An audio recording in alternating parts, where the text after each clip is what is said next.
guys, welcome. Collective reading tayo ngayon. So tingnan natin kung kaninong energy to. Be open-minded po, hindi po halos lahat makaka-resonate kaya piliin nyo na lamang. And thank you nga po pala sa mga nagsusubscribe, lalo na po sa mga bumabalik. Marami pong salamat. Give me the message for collective. Ano yung mensahe? Ayan.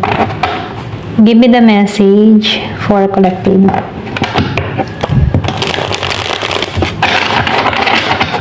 Kaninong energy to?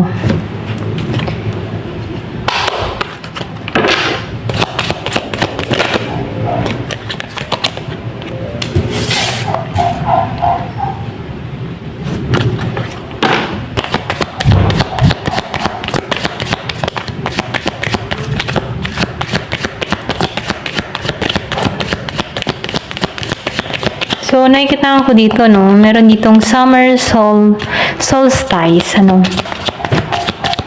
So, nakikita ko dito yung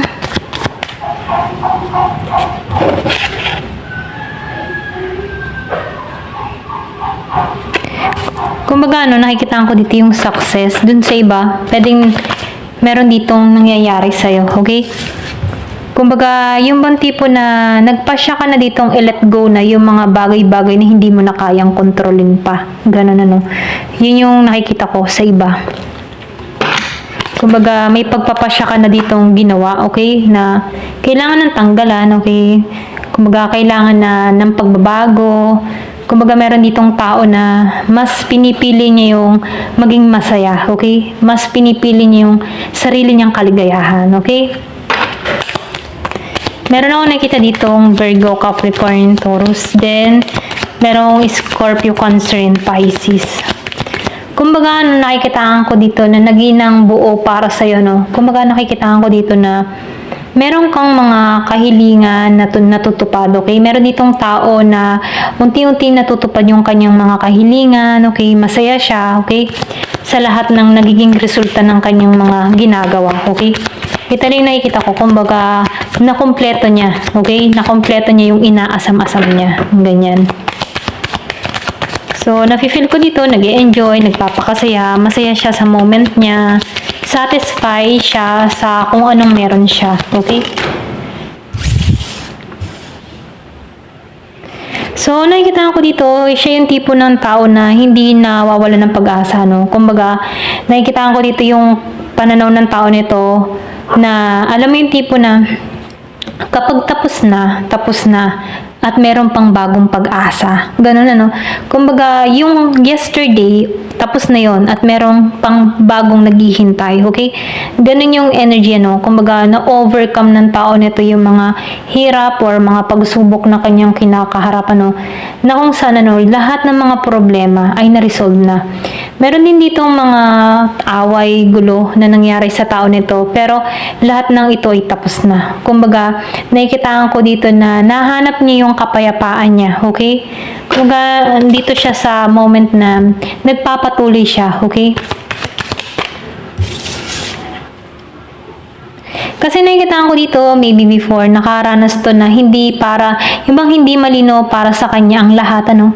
Kumbaga, nakikita ko dito na meron siyang mga iniwasan, pero itong mga iniwasan niya ito, hinarap niya ng buong tapang at nalampasan niya to. Na kung saan, nare-receive niya yung kapayapaan niya dito, no? Meron ako nakikitang Aquarius, meron ding Libra. Kumbaga, itong obstacle na to, okay, ay tapos na. May mga desisyon siyang napaantala, ano, or napatigil, ano. Pero yung mga desisyon na ito, okay, or problema na dumating, humadlang man ito sa kanya, nakikita ko dito na nalampasan niya to, okay, yung mga problema. Pwedeng problema sa pag-ibig, sa negosyo, sa trabaho, sa kapartner, ano, or sa trabaho, okay. Kumbaga, nalampasan ng tao nito, na kung saan ngayon, nare-receive niya yung kapayapaan, okay?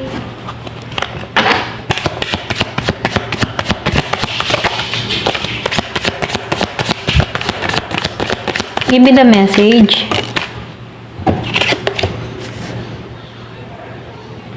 So, nakikita ko rin dito, no? Alam niya yung ginagawa niya, okay? Alam niya kung ano yung epekto, or yun bang tipo na, siya yung tipo ng tao na ayaw niya magkamali kasi alam niya yung yung consequence, ano. Halimbawa, for example, ano, kapag nagloko siya sa isang tao, alam niya na may balik to sa kanya. Kaya itong tao nito, nagiging siyang matuwid sa kanyang pagpapasya.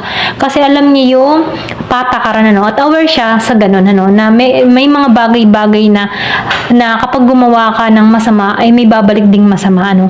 So, kapag gumawa ka ng mabuti, may balik ding mabuti. Kaya aware siya dun, ano. Kaya itong tao na to, nagiging patas siya, okay? Hindi siya yung tipo ng tao na maghahamak or mga away or alam mo yung mga husga. Hindi siya ganun. Kumbaga itong tao nito, patas siyang tumingin sa lahat, okay?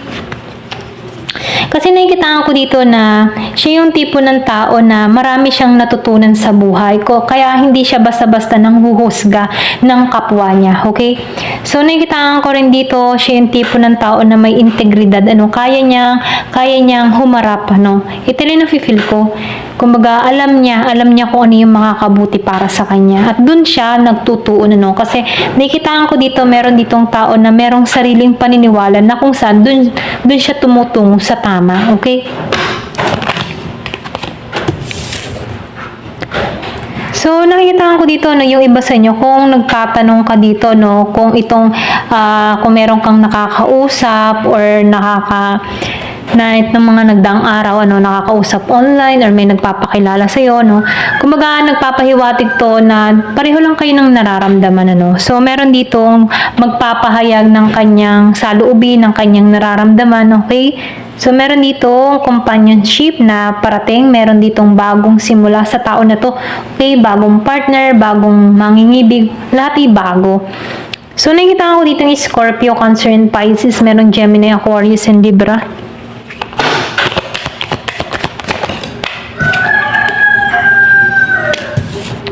So, nakikita ko rin dito yung iba sa inyo, no?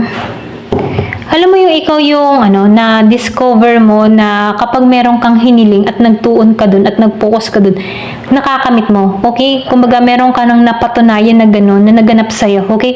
Na yung hiling mo dito ay natupad, okay? So, nakikita ko rin dito na meron tong kakayahan na kung saan once na meron tong mga ginugusto, madali para sa kanyang makuha to, okay? Kumbaga, parang magic, So, nakikita ko dito, resourceful creator, kumbaga kaya mong likhain yung mga bagay na gusto mo once na nag-focus ka or pwedeng ambisyon, mga pangarap. Once na nagtuon ka dito, kaya mo tong masakatuparan kung ikaw ay tatrabahuhin to. Okay? So, nakikita ko dito, yung iba sa inyo, intellect, malakas yung intuition or yung kanyang vision, Kumbaga, alam mo, kumbaga meron kang kakayahan, So, once na meron kang inspirasyon, talagang gumagawa to ng hakbang para maging maganda yung resulta. Okay? Kasi itong tao nito, nakikita ko dito na siya yung tipo ng tao na may kakayahan, may tapang, So, hindi to madaling matibag, okay? Meron ako nakikita ditong Pisces. Meron ding Cancer. So, yun sinabi ko nga kanina, meron tong tapang. So, lumabas na yung opons, Meron tong tapang, lakas ng loob itong tao nito. Alam niya yung limitasyon niya, alam niya yung hangganan niya. Kaya itong tao nito, once na meron siyang ginugusto, talagang nakapokus at syempre nagtitiwala din siya na makakamit niya to. Siya yung tipo ng tao na yung bang tipo na hindi to madaling sumuko, Kumbaga, kahit may mga pagsubok na kinakaharap, hindi siya nagpapatinag dito, okay? Pinapanatili pa rin niya or nagiging consistent pa rin siya sa kanyang mga ginagawa, mapaproyekto, pag-ibig, trabaho, business, ano pa man na sitwasyon, nakikita ko dito na nakatuon to, kahit may mga pagsubok na kinakaharap, dire-diretso pa rin, okay? Kumbaga, andun yung kanyang determinasyon.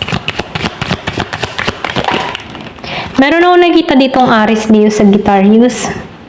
So, yung sinabi ko kanina, may vision to. So, nakikita ko dito na ready na to tumahak ng bagong simula, okay? Kumbaga, nalampasan niya na yung mga pagsubok na kinakaharap niya. Andito na siya sa point na kailangan kong mayroong marating, okay? Kailangan kong makamit tong tagumpay, ganun. So, nafe-feel ko dito na pinaghahandaan nito yung kanyang future, kumbaga, pinagtutuunan nito yung kanyang hinaharap na kung saan, gusto niya yung tagumpay. Meron tong mga desisyong ginawa na hakbang para sa ikauunlad niya dito, no? So, nakikita ko dito na nadidiscover niya na, okay, meron tong discovery, meron tong kakayahan, no? So, nakikita ko dito, once na ito yung nag-focus talagang nagtatagumpay, okay? So, ito lang yung nakikita ko dito, no? Kung kaninong energy to, plus positive lang yung lumalabas, ano. Kasi nakikita ko dito yung determinasyon ng tao nito na kailangan magtagumpay, okay? Isang tabi muna yung mga negative energy na hindi karapat-dapat at magtuon sa positibo para sa ikauunlad, okay? So, meron ditong 3 of Cups and 3 of Swords, no? Kasi nakikitaan ko dito na dumating din sa point na to, no? Then, lumabas ang 8 of Wands. So, nakikitaan ko dito, no? Marami tong karanasan, lalo-lalo na yung malalim na karanasan, masakit na karanasan. Kumbaga, deep emotion, no? Kumbaga, yung nararamdaman nito ay napakalalim na emosyon na kung saan may pinanghuhugutan siya kung bakit nagiging siyang mas matibay sa panahon ngayon, ano? So, yung kumbaga, no, nakaranas din to ng depression, okay? Umiyak, lumuha, kumbaga, nakikita ko dito na meron din ditong namatayan, okay? Yung bang ganun, ano, na kung saan naranasan nito na talagang sobrang bigo na hindi niya alam kung paano pa uusad. Pero ganun pa man, ano, dahil nagiging siyang positibo, okay? Nagkaroon to ng talino, kakayahan, at na maibangon yung kanyang sarili dito.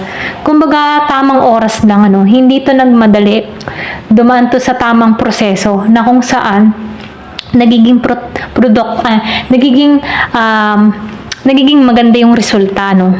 So, nakikita ko rin dito, no, siya yung tipo ng tao na kung before, hindi to madaling makisalamuha, ganyan.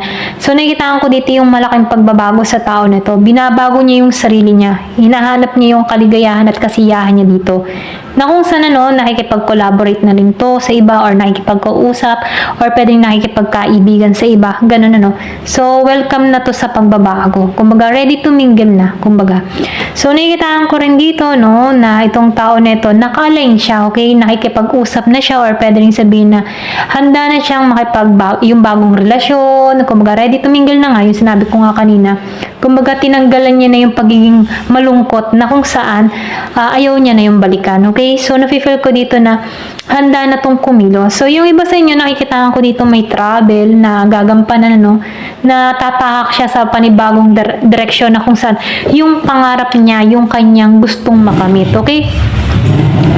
So, meron ditong Libra, Cancer, and Sagittarius. So, tingnan pa natin dito, no? Kung ano pa yung lalabas. Give me the message, ano pa yung mensahe.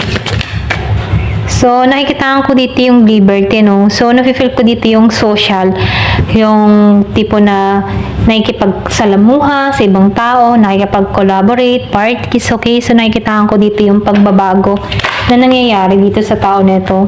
So, nakikita ko rin dito yung swerte. So, nakikita ko din dito yung swerte, ano? So, nagiging mapalad tong tao na to. Excuse me. So, nakikita ko dito, nagiging mapalad siya dito. Ayan. Give me the message. Ano pa yung mensahe? Spark. So, nakikita ko dito, nasa kanya talaga yung swerte. Kung makikita mo, lumabas sa lahat ng card na positive, ano, na-overcome niya kasi lahat ng mga nangyari dito. Na kung saan nakatuon to ngayon sa tagumpay at magtatagumpay siya dito. Okay? Kumbaga, yung nangyari sa kanya, nagkaroon to ng lesson, ano. Kumbaga, life lesson to sa kanya na alam niya na kung paano patatakbuhin yung buhay niya, no. So, meron ditong travel. Confirmation doon sa sinabi ko kanina, no. Meron ditong travel, movement, or pwede rin itong tao nito nagbabalak tong mga ibang bansa, okay? Na kung saan, ano, meron ditong tagumpay. Pwedeng makilala niya tong new person na to sa ibang bansa, okay? Ito rin yung nakikita ko. Ayan, bigla ang pag-alis akong nakikita. Ayan, thank you for watching. Love and peace.